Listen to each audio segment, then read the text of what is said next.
All right, this is a video about structuring debt. And I'm making this video, let me stop here for a minute. I'm making this video for a webinar. Now I get very nervous about doing this webinar stuff because if I make all these errors in Excel, I don't want to delay the uh, uh, delay the webinar, and I certainly don't want to spend too much time on little Excel techniques and focus on the real financial issues associated with structuring. So this video is going to, here's a little table of contents. This is the Excel file that I already made and I recorded. So in the Excel file, I did the focus cell thing. Okay, I'm going to start the video right now with the results. Then I'm going to discuss some, and look at this. I have to even pause right now. I'm going to discuss the important things, which are general ideas about modeling and how conceptually what you should do to be creative in making a model. Then, and a lot of other things. Okay. About general modeling issues. I'm going to work through some of the inputs just a little bit to show you little silly techniques. And then we'll walk through and I'll fill in all the formulas. So I'm going to introduce this, show you the results, give us a quick overview of the structure of the model with everything filled in, and then show you how to build it yourself. Okay, and I hope it takes about 40 minutes. So let's start. I made an input C. I totally believe in input C. And I did a little conditional formatting, but I've already I already want to go back a little bit. If you look at this one, it has different project IRRs for different cases. So what we want to do is see, okay, if the project IRR is low, we'll size the debt probably based on the DSCR and the cash flow. If the project IRR is high, we'll probably use the debt to capital constraint or a debt to capital constraint. And so we want to try all of this financial structuring with different inputs. That's the first kind of thing. Okay, and then we have a little bit of different input S variables. I've got some changes. You can see that I put different changes in IRR. There's a little spark line, and this is a code number from the input C. Okay, and then we'll put different, we have different, okay, it switched. We have different DSCRs. DSCR for me is an enormously, or LLCR, PLCR, but this coverage and this break-even ratio to measure risk, and particularly risk in infrastructure, where hopefully you've got some mean reverting or contracts to protect your risk, is such an enormous and wonderful measure of risk. This is really the financial theme behind this. So what I'll do here is we'll go through I'm going to start the video in a minute. We're going to make a base case where I only have one single issue. Oh, shoot. Only one single issue, and then we'll change the interest rate to show you how the debt sizing with either debt to capital or a DSCR, in this case we'll start with a flat DSCR, how that works with a changing interest rate. Then we'll change the DSCR and make the DSCR go up or down, and then when we constrain the debt to capital, we'll, instead of input the DSCR, we'll have the DSCR be computed as a function of the cash flow and the minimum DSCR. We'll try this with a longer tenor, and then we're going to move to multiple debt issues. And basically, I have kind of assumed concessional, perhaps if you want to call them, debt issues with lower margins. And we could fix the repayment on these other debt issues. There'll be 3 debt issues, and we'll fix them. And then when we do the repayment, we might fix the repayment, or we might make the repayment structured along with, or the debt service structured along with the aggregate cash flow. So all of the different issues will have a consistent repayment or debt service pattern. Okay, we'll try it with longer debt. And then we'll also, if we have to constrain the amount of debt that's issued, we'll try different methods of making the DSCR go up or down and work with some issues. So I hope this gives you a little bit of idea of where we're going. All right, so this is where we're changing the interest rate. So that change in interest rate, I think it goes up and down a little bit, is in the input S page. Then we might also change the DSCR. Now, when we change the DSCR, I'm going to use this interpolate, and I'm going to introduce you to the interpolate function that is a user-defined function. And I don't know if you saw it, that it could go up or down. So here, in this case, the DSCR went up. In the next case, it went down. I don't have to pause the video for that, okay? Then we'll try this shaped DSCR where we again use the interpolate function. Now I just showed you quickly and I almost missed it. I've got to stop this. I've got to stop this for a minute. Stop. And then I have different concessional. You see I have a much lower interest margin. And for these other issues, we can either put a little flag in. I'm sorry I don't use ones and zeros. I use true and false. And we can look at the effect of either inputting their debt service structure or allow it to be flexible along with the cash flow. All right, and let's keep going. And so then I'll do this with different debt tenors and different kind of assumptions on the DSCR a little bit. All right, now what I'm doing, I've got to stop this and explain what I'm doing. This is the model. This is the model that's complete. Now I'm going through it quickly. When I go through it quickly, you're not meant to say, oh, I can do that immediately. Maybe you can. A lot of you can. But I'm going to go through it quickly with it filled in, explain a few of the ideas, more important, the ideas than the Excel formulas. And then I'm going to go through the philosophy, like I told you, of modeling. And then after that, we're going to go through the equations in detail. So you're not supposed to get everything.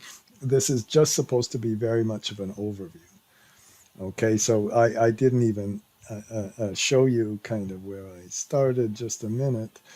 I've got to kind of go backwards for a second here. We start with some flags. We only have one construction period, and we start with the EBITDA and the project IRR. Okay, then we can size the debt based on the cash flow. And when we size the debt based on the cash flow, we can use different kind of DSCRs. This is a DSCR that increases. And when we put that DSCR in, we take the cash flow divided by the DSCR to get the target debt service. We take the net present value at that at a changing rate, and then we get the amount of debt you can support. And if you saw the formula, it was a sum product. But that's not enough, because if we take the total project cost, I should have put the project cost here, multiply it by the 80%, we get, well, in this case, that was 90, we get 720 of maximum debt. So this debt was too high. All right, so if this debt was too high, the debt is going to be determined by the debt to capital ratio. And if the debt is determined by the debt to capital ratio, we can either fix the DSCR over the whole period. Now, if you look at this, okay, let me start again. If you look at this, you take the net present value of the CFADS, it's essentially an LLCR ratio, and you get a flat DSCR. But we might, and notice I'm changing now to a shaped, just one of these, with a shape. Now you could see, I don't know, there was a little goal seek that ran. And this time, what I do is we have a starting point and an ending point. And this starting point and ending point, they're just interpolated down. You take the cash flow divided by these DSCRs, which start high, go low, and then you just you do the interpolation and the shaping just so that the debt will exactly match your target debt. Okay, so there are really two methods. This one method just has a flat one. It says flag, it meant to say flat. Don't worry, I fixed that. And then the DSCR we finally applied depends on a little shaping rule we have, okay?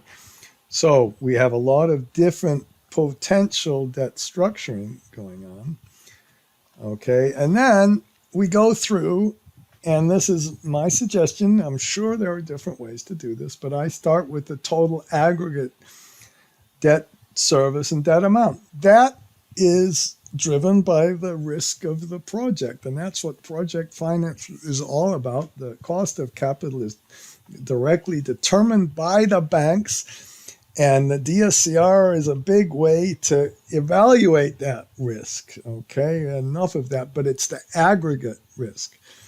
Now, once we get the aggregate debt service, all of the total debt service, if we take the present value of that aggregate debt service, but we have multiple different issues, then we can figure out what the debt size is.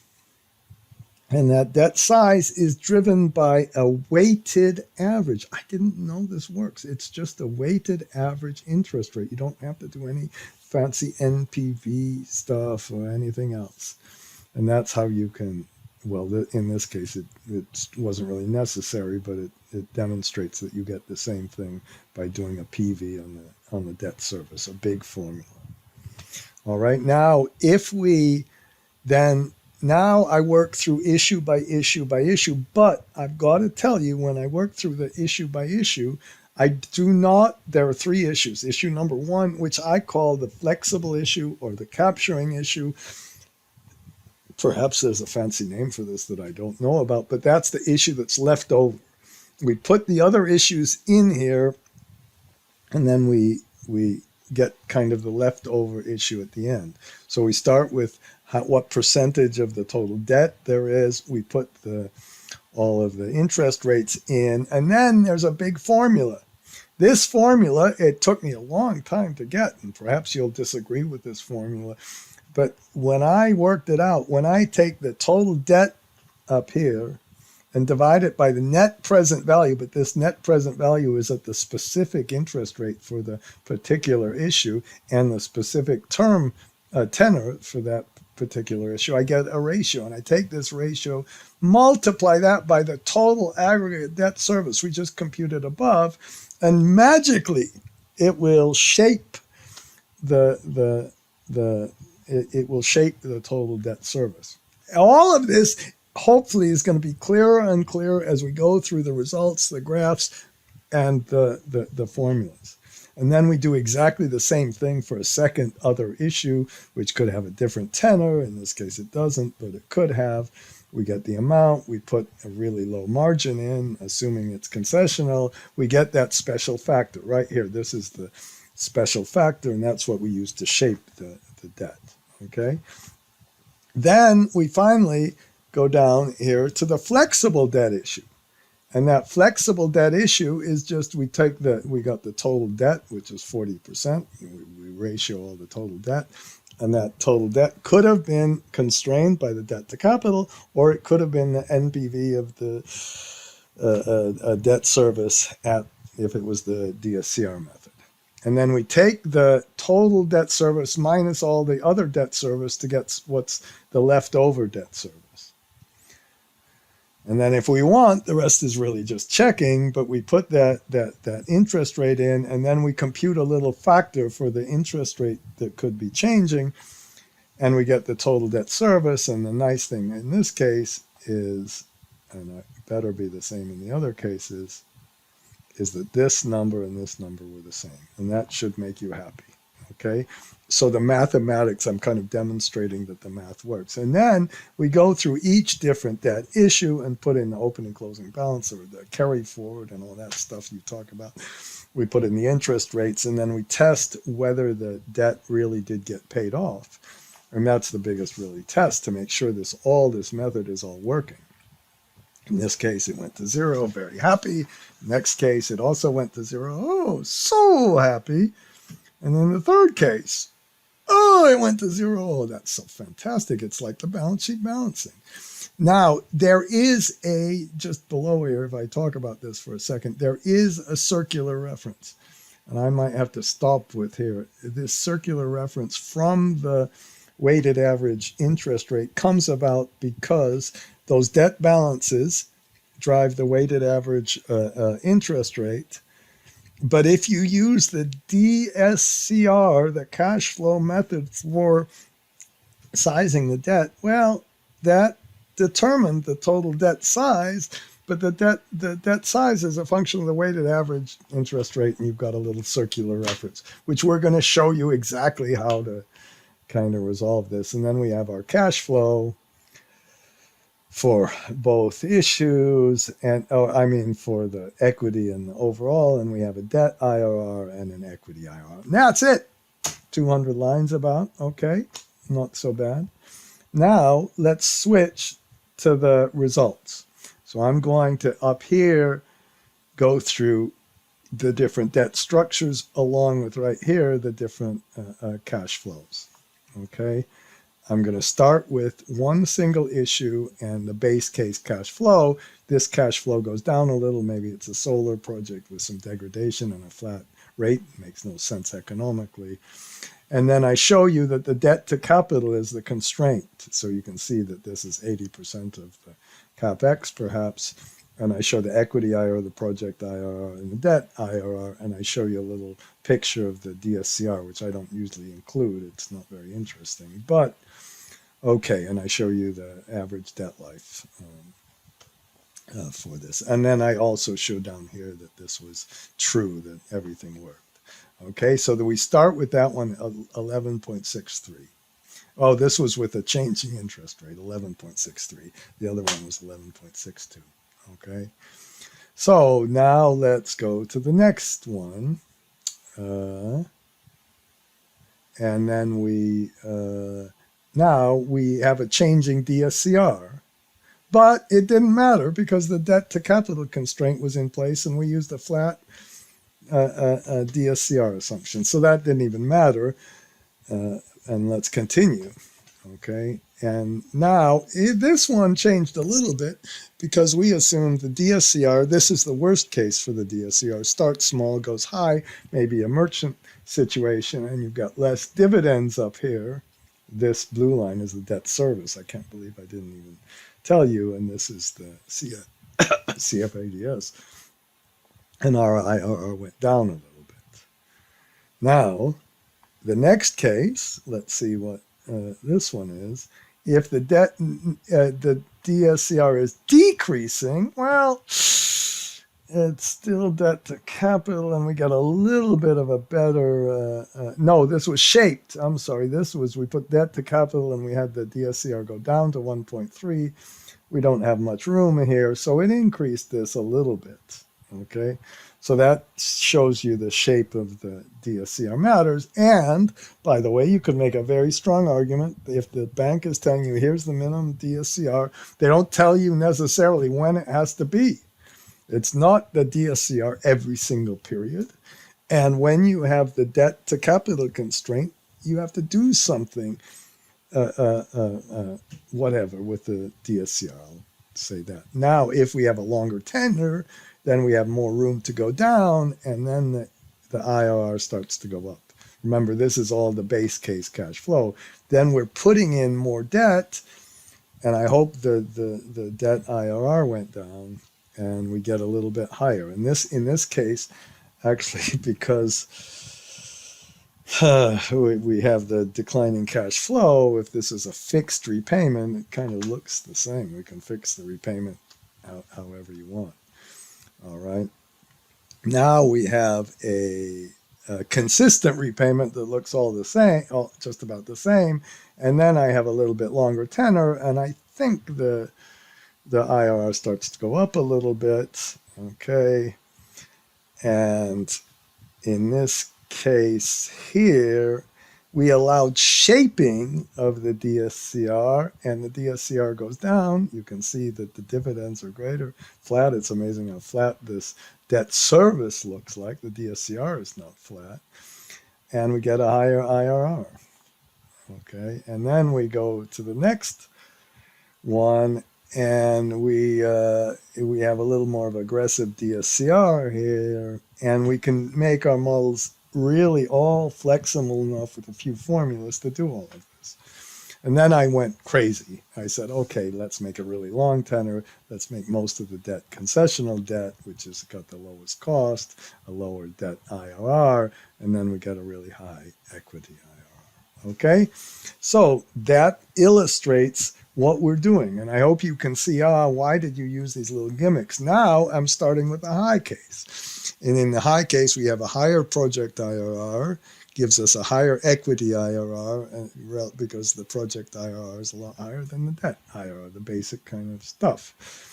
Okay, and the debt to capital constraint will almost always be in place because we got a really high cash flow. You can't kind of see it compared to the other one. High cash flow. If we put the DSCR against that high cash flow, we get this area. This area would be higher, and we'd have too much debt.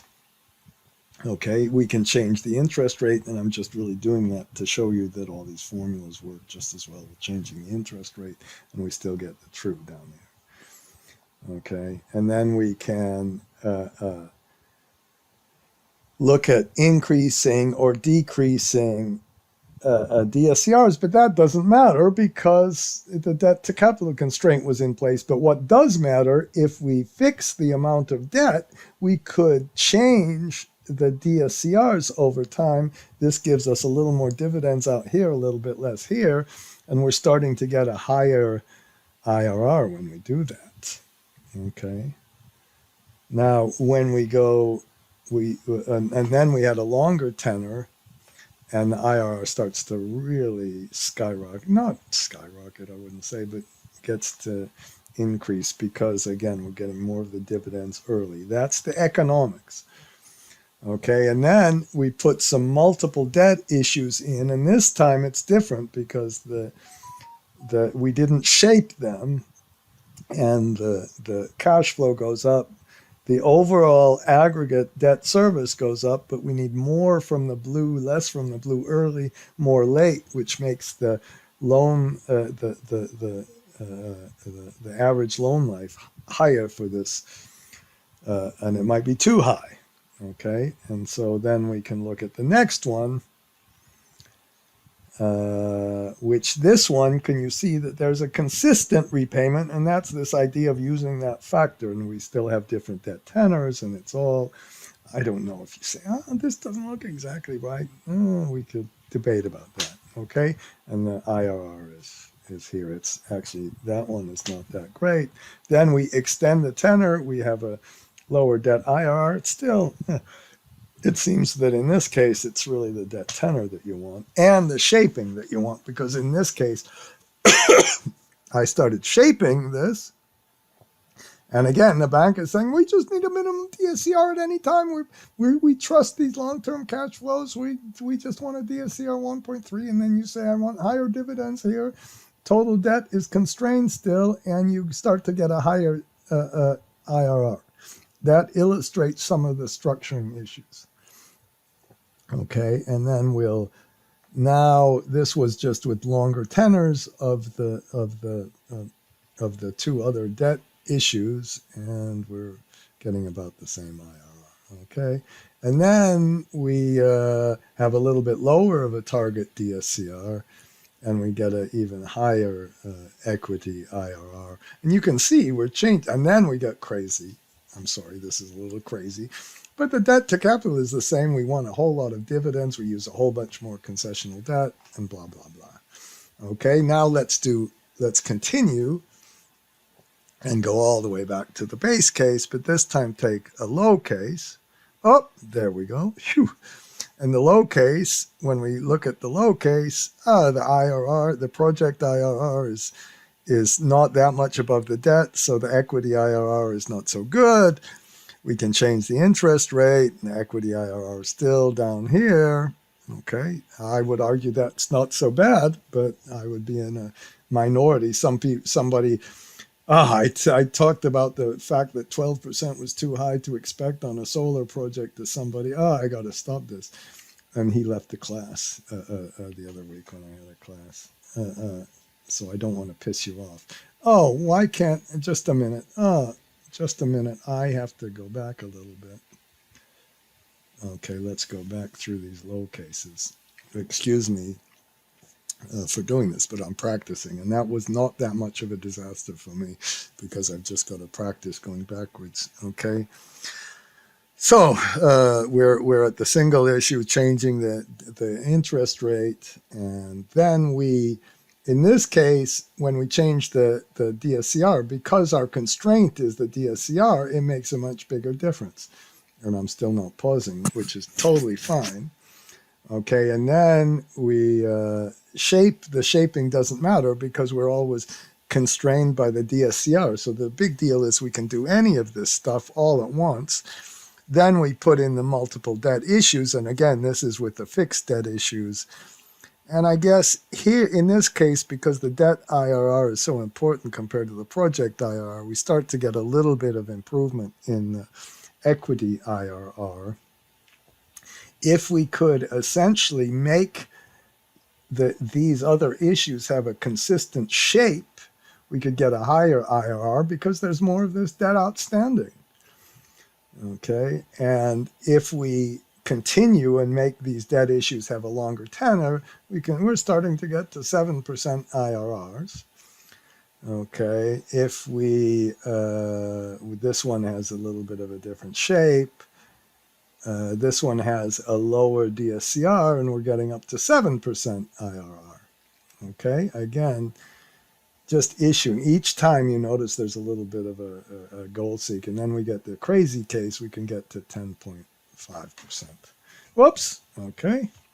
So now I'm talking, for me, this is the most important section, talking a little bit about some background and some philosophy, and I'm going to introduce myself just a little bit.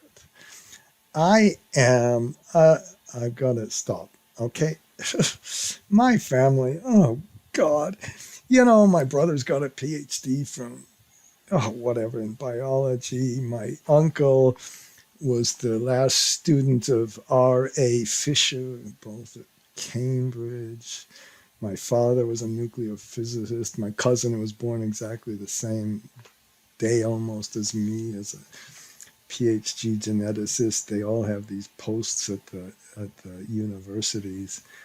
And what a disgusting person I am. Not only do I not have a PhD, do not work at a university, and I work in business. Oh my God. And here's the other thing that's bizarre about me. I have been modeling since 1979. I used to be afraid to say it because you'd see how old I am, but who cares? And it's changed a lot since 1979, but a lot of the frustrations are still there. Okay. Now I'm going to defend myself a little bit. With modeling, I've been able to meet people all around the world, see all real financial problems. And I think now I understand how much crap there is in academics and in finance. And you can see I'm a little bitter. A university around where I live didn't accept me, whatever.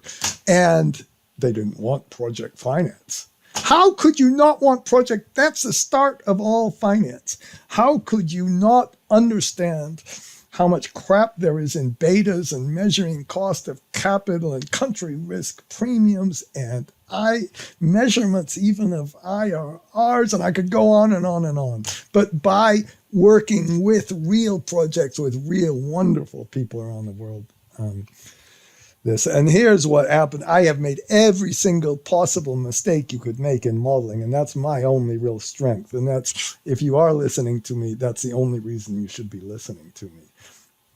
And when my idea here, this input C, input S, I stole these ideas from Kenny. I believe that one of the faults I think is happening now is you don't use just a little bit of algebra, and we're going to go through the algebra. In the last section, we talked about really how those strategies actually increase and affect the IRRs, whether IRRs are even a good ratio. MIRRs, certainly not.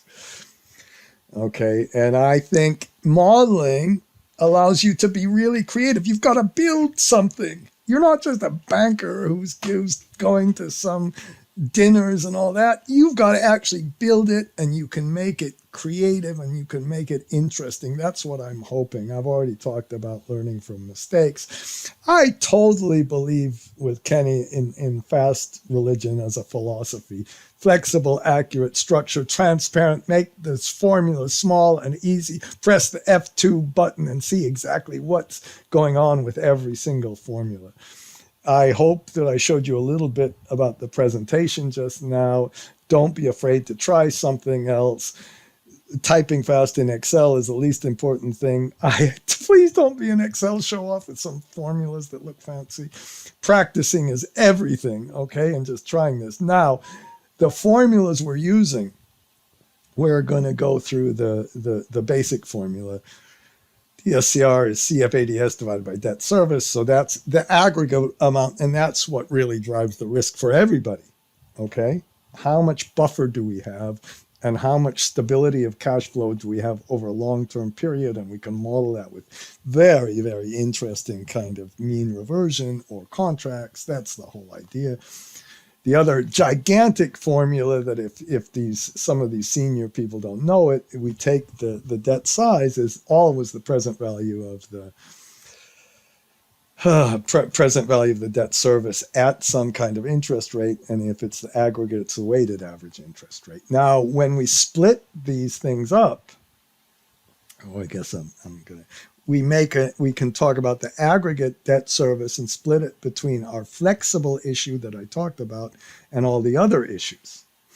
And when we split it up, come on, I gotta hurry up. The flexible issue we can say is the aggregate debt service minus all the other stuff, and the aggregate debt service is the CFADS divided by the DSCR that I just kind of showed you above. And those formulas are crucial. And then we use the weighted average interest rate to do our discounting for the aggregate debt issue. And then I talked about our important method for allocating and making the shape of all those individual issues different. And I know you'd probably realistically have to work with a bank. An alternative I have is using this LLCR and all that. Okay, those ideas for me of being creative, using formulas, practicing, all of those, that's much, much more important than working through the Excel, which is what we're going to do. Okay, so let's go to the next step. Now, if you do want to work through the Excel, I put this on my website, and I guess I have to, oh no, I want to go back just 10 seconds. We got to go forward again. I don't mind doing that. I'm going to have to do this a couple of times. Okay, this one right here, if you go to Project Finance, debt sculpting in Project Finance, sculpting with multiple issues, and down here, I know it's a long time to find this stupid little page. You can find that page. Okay, and then in this page, oh no, I put right in that page. I'm not going to go backwards again. I put the file. Okay, and then when you go to this file, I know nobody does this and nobody uses this. Nobody uses this. I'm going to use my generic macros because I wasted so much time on all this crap, making the formatting and all that stuff. And then let's talk about just formatting some of those input pages. And the first thing I did was a little bit of conditional formatting, and so we can see which case we're on and have that clear. And then a fancier little formatting, not much. We use the AND function and first make sure we're on the case. And if we are on the case, let's compare it to the base case and make a different color when we're not on the base case. And again, you go to the file, and if you want to see this and practice this, you can do it. Okay, and then I did the generic macros and made a little bit of a fancier whatever coloring. Very important. Actually, it is for me. Okay, and then I'm showing you how to do these little gimmicks with the drop-down boxes, and I hope you can see. I don't understand why you shouldn't do these with the scenario number. I really just don't understand why. I seem to be about the only one in the world who uses that for this. And then now, let me stop. Can I stop? Please, please let me stop. Okay. Oh, I'm not, well, I don't have to go back. All of these up here, okay, I'll go back 10 seconds. Okay, this was our input, and just a tiny, that's the only thing I did on the input. And then, okay, let me make sure I can go back. So up here, I just did some timelines. We only had one construction period, and I'd never use an if statement here. I use a whole lot of nots, and in my little generic Shift Control B just puts this, I hope I can't do this. Come on.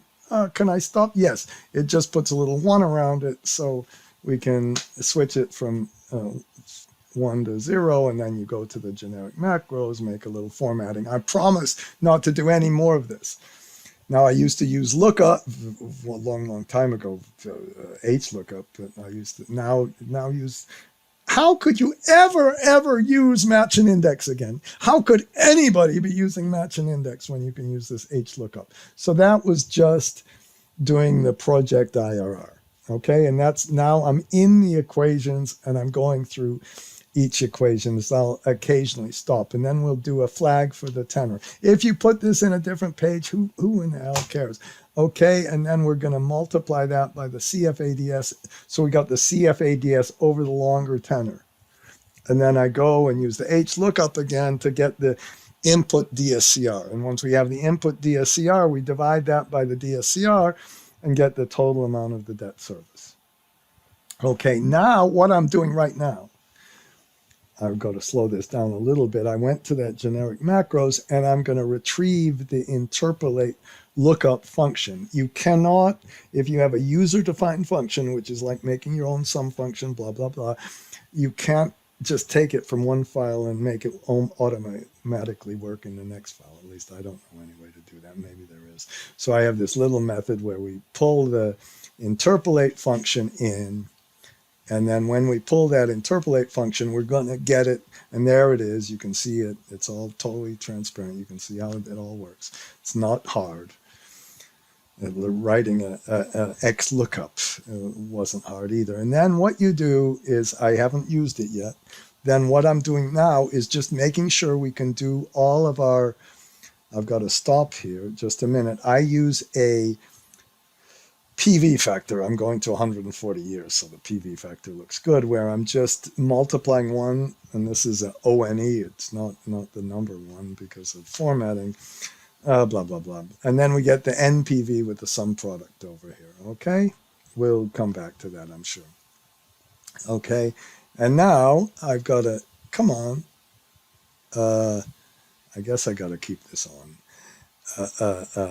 Now I started to look at the minimum. Now I'm down to the debt to capital method, where we take this time we took the project cost, multiplied it by this, got this number, took the CFADS only over the tenor again, take the present value of CFADS. Now PV of CFADS divided by debt is LLCR. This is like a flat LLCR, and that's higher than our 1.3 times coverage ratio. But now I'm showing you the other method, which is to have an interpolate function, and to have this number, which we don't know, it's going to gradually go down from 2 to 1.3. This could be any year you want. It's gradually going to go down, hit the minimum, and we're going to allow higher dividends at the beginning, lower at the end. And we're going to negotiate with the banks, try to get them to allow those higher dividends if you're looking at this from the perspective of the and now I'm hiding this, okay, and I'm kind of, I've got it, okay, just a minute, can I do it like this? I can't, okay, oh, I guess interpolate, it works exactly the same as the lookup function, no X lookup, no need, and then when we do that, and do that shape thing, and we just stuck 2 in there, well, that didn't really work. We're going to do a goal seek, make sure this number is equal to that one, and I'm just doing the goal seek, and I did it with a macro. Almost every time I do a goal seek, I do it together with a macro, and I put it in a little macro that we'll come back to a little bit later. And then I'm saying, okay, well, are we using this just a minute, stop. Are we using the shaping method, or are we using the kind of fixed method? If this is true, we're using the shaping method, and it's starting high and going down. And that when we started high and went down, we get exactly that kind of DSCR. Okay, and then we'll put a little thing. Which method are we using? We're going to use whatever is the minimum. Okay, and that. Okay. And then I'll put that in, and then once we test for the debt size, we'll put the debt size, and we'll make our little aggregate section. And of course, the banks are going to take the smaller, and I just did a couple more. Then we'll take that test, and we'll put in the DSCR that was applied, whether it's from the debt to capital or the DSCR method, and then we'll take the NPV of all that stuff and get it ready. And now I'm going to allocate the debt service to each issue, and we have to account for the tenor and the different interest rate and do that NPV formula. And we'll use that NPV formula, and somebody maybe can tell me exactly why it works. And we're going to either have a shape on this or it's going to be fixed, okay? And I'll put all of these things in. Okay, and then I'm using the X lookup to get the interest rate. Whew. And then the margin.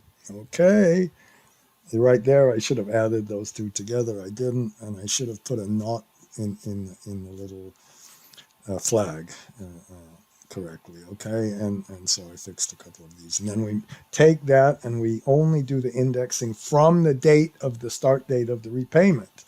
And then you compute that factor we talked about, and this factor was a little bit different because of the case we're on, and then now I'm applying the fixed payment.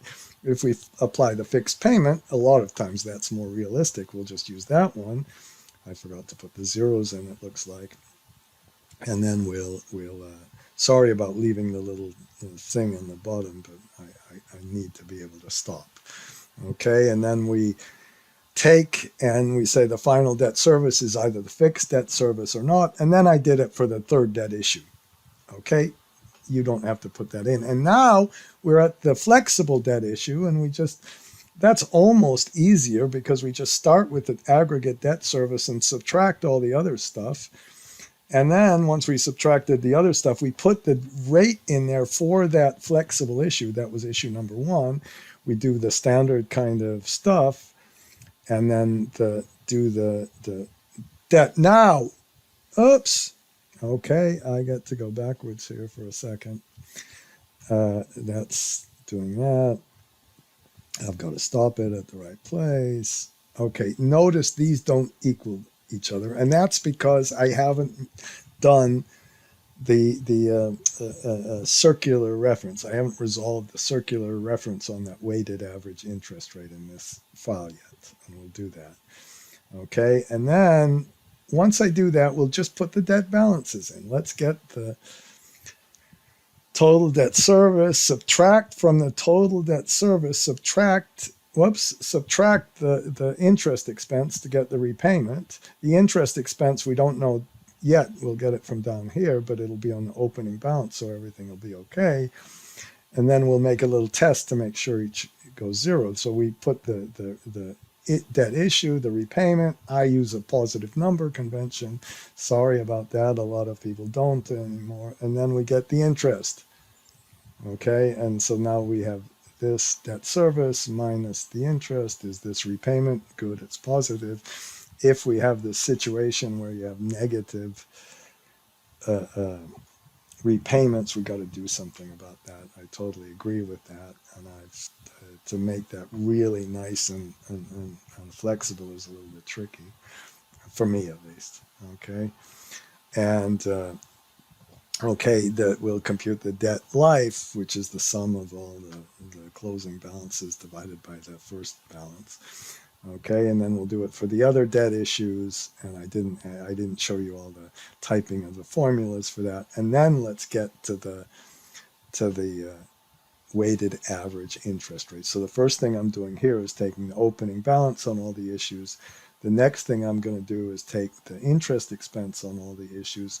Phew, I think I slowed it down a tiny bit, and I can almost bear with you on this. And then for the computed amount, we'll take this divided by that. But, in the denominator, let's just put an if statement. I just put an if statement next to the denominator and get a false. The fixed rate will be from the copy and paste. And then we have a big difference. And then I'm using Shift Control F3. I made a little mistake there. Shift Control F3. One more time. And yes, it's from the left column. And we'll make a little range name on the difference. And then we'll go to the macro we already made. And we'll, in this macro, so we'll put a do until, and we'll put it, instead of the range name, you can do this. But I found that's a little tiny bit dangerous. It doesn't always work. Okay, somebody could explain. It works with mathematical formulas all the time, I think, but sometimes when some of the other stuff, and then you always make the fixed equal to, and I have to remember that that's fixed rate 1, dot value equals computed rate 1, close the bracket and put dot value, and anybody who's all impressed with copy and paste has got to have their head examined. You put a loop, and then we're doing that potential sculpt, that potential whatever it is, shaping in that. So now we did this, and I'm gonna go back to the size, and this time we'll look at this, and this is issue number 1, and we round it, and we put equals 0, and it gives us true because we went to the end, and we put lookup, and we put that one in. And I know I made a mistake here. Oh, yes, that did not work.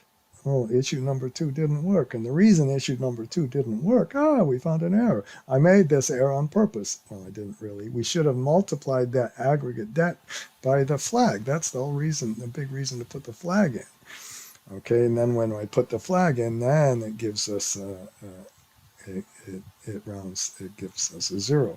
And then when we put the debt issue number 3 in, guess what? I made the same error. I was arrogant enough to think I didn't, but I did. Okay, and I'm going to leave that little marker thing in, and then I fixed it.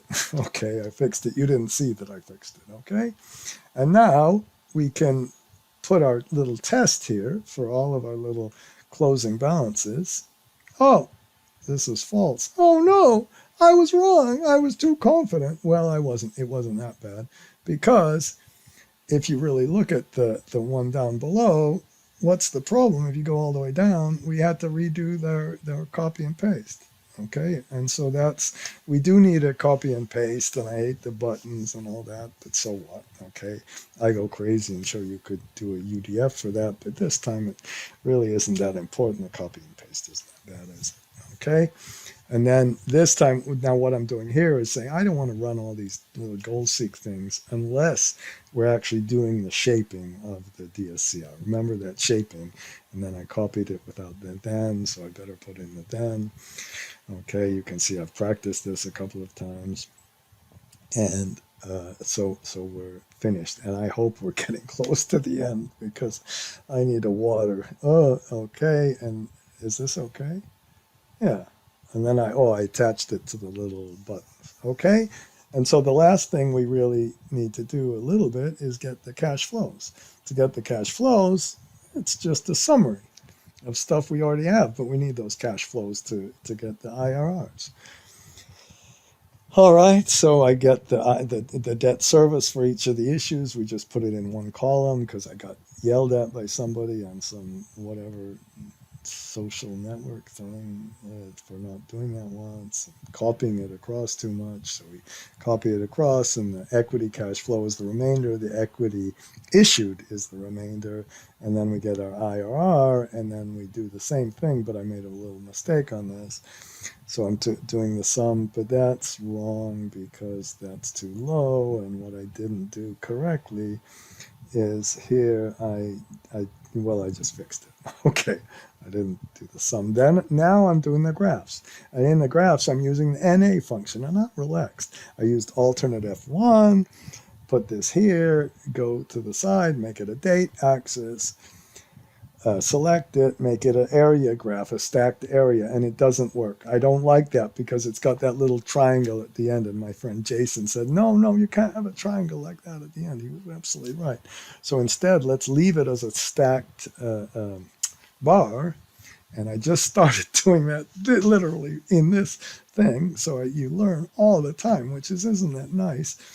Okay, and then, it didn't with the cash flow. We got to arrange things. Okay, so we don't have the little triangle, and I'm just kind of arranging it. Still didn't work. One more time. Okay, I didn't want to turn the video off for that. All right, and then we put a title in. The title, you just put an equal sign, and if you want to put a graph in, a text box, you have to put it all kind of together, and then you make a little text box in there. And I'm sorry, I must have cut it off. And then we do the table of contents, and we're finished. And that's the end of this video. And can I now, am I stopping the video down here? Okay, I didn't stop it correctly.